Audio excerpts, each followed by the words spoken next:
ये आकाशवाणी रायपुर है। छत्तीसगढ़ी समाचार बुलेटिन के संग संध्या तिवारी के जय जोहार। अब सुनो आज के प्रमुख समाचार। मुख्यमंत्री राज्य के गैर अनुसूचित क्षेत्र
लोग, आवाज और सीधा संवाद, यानी आपके हम सब के मन की बात।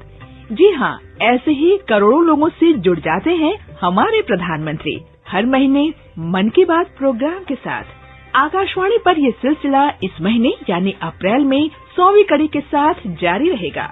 इसी विशेष मौके पर मन की बात कार्यक्रम से प्रधानमंत्री के चुनिंदा संबोधनों को फिर प्रस्तुत किया जा रहा है। इस विशेष कार्यक्रम की 73वीं कड़ी में पेश है प्रधानमंत्री का कोरोना वैक्सीन पर विचार, जिसमें उन्होंने वैक्सीन कूटनीति और भारत की कामयाबी की बात की है। एक दौर था जब भारत दवाओं और वैक्सीन के लिए विशेषकर पश्चिमी मुल्कों पर निर्भर था, लेकिन अब हालात बदल गए हैं। कोरोना की महामारी से जब दुनिया घबराई हुई थी, भारतीय वैज्ञानिकों ने इसे चुनौती की तरह लिया। इसका असर हुआ, भारतीय वैज्ञानिकों ने रिकॉर्ड समय में कोरोना की वैक्सीन बना डाली। इसके बाद हमारे उत्पादकों ने कमान संभाली और वैक्सीन की इतनी खुराकें बनने लगी कि उससे देश में कोरोना टीकाकरण तो तेज हुआ ही, भारत विदेशों को भी वैक्सीन का निर्यात करने लगा। भारत की इस कामयाबी को 31 जनवरी 2021 को प्रसारित मन की बात कार्यक्रम में प्रधानमंत्री ने यूं याद किया है। जैसे कोरोना के खिलाफ भारत की लड़ाई एक उदाहरण बनी है, वैसे ही अब हमारा वैक्सीनेशन प्रोग्राम भी दुनिया में एक मिसाल बन रहा है। आज भारत दुनिया का सबसे बड़ा कोविड वैक्सीन प्रोग्राम चला रहा है। आप जानते हैं और भी ज्यादा गर्व की बात क्या है? हम सबसे बड़े वैक्सीन प्रोग्राम के साथ ही दुनिया में सबसे तेज गति से अपने नागरिकों का वैक्सीनेशन भी कर रहे हैं।